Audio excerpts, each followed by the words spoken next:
So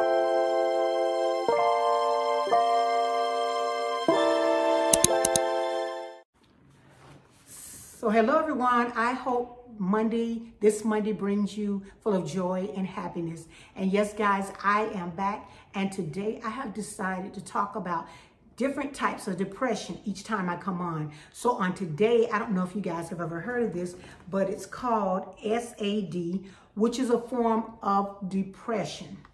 And it's called seasonal depression that arises or worsens during the winter months. It's called seasonal affective disorder, which means it comes on different times of the year. Seasonal affective disorder, which is called SAD, is a type of depression. So guys, before I put it out there, just want to let you know I'm not a doctor, I'm not a nurse, I'm not a psychiatrist, I'm not a psychologist. I'm just a lady that comes on and talk about the mental health piece. So SAD is a type of depression that is triggered by changes in the seasons. It usually when fall starts, the seasonal depression gets worse, and then in late fall or early winter before ending the summer days or spring. You can also have a mild version of SAD known as winter blues. So you probably heard somebody talk about it when you're little, or around someone who said, girl, I just got the winter blues, or that's what's going on with me. Well, the winter blues is SAD, which is a form of depression.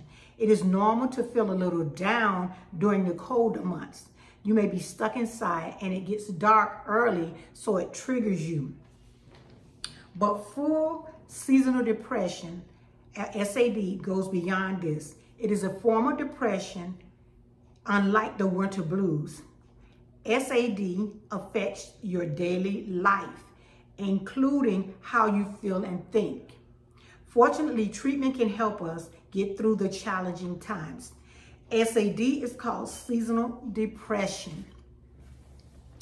And it says, can people get seasonal affective disorder in the summer? So most people don't get it in the summer. It's usually around the fall and winter months. But some people get a rare form of SAD called summer depression. And it's less common. It's not that common to get that one. It's less common than seasonal affective disorder that tends to come during the winter months. About 5% of adults in the United States experience SAD. It tends to start in young adulthood, usually between the ages of 18 and 30. SAD affects women more than men. Researchers are not sure why, but you know, guys, a lot of things happen to us women that usually don't happen to men, or we have a higher rate of things happening to us. So some of the symptoms of seasonal affective disorder, which is a major depressive disorder with seasonal patterns. If you have the depression, you may have mood changes or mood swings and symptoms of depression. You may be sad, you may have sadness, feeling depressed most of the day, almost every day, and you have anxiety, and you have carbohydrate cravings and weight gain. You have extreme fatigue and lack of energy, and feelings of hopelessness or worthlessness. You have trouble concentrating, and you feel irritated or agitated a lot. Sometimes your limbs or arms or legs feel heavy, and you have a loss of interest, usually in the things that you like to do, the usual pleasurable activities. You usually lose, you don't really want to do the activities that you're usually doing. And you can also have sleeping problems.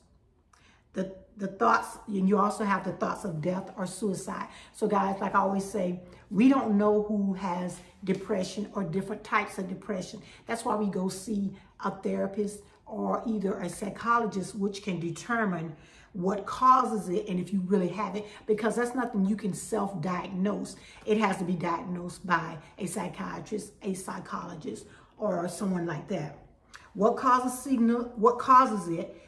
They really don't know. They seem to think it's a biological clock, like our biological clock, which women have, or men, or less sunlight.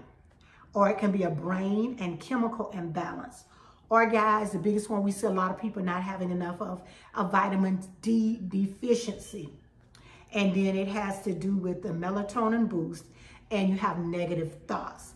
So seasonal affective disorder has to be diagnosed. You need to see a healthcare professional.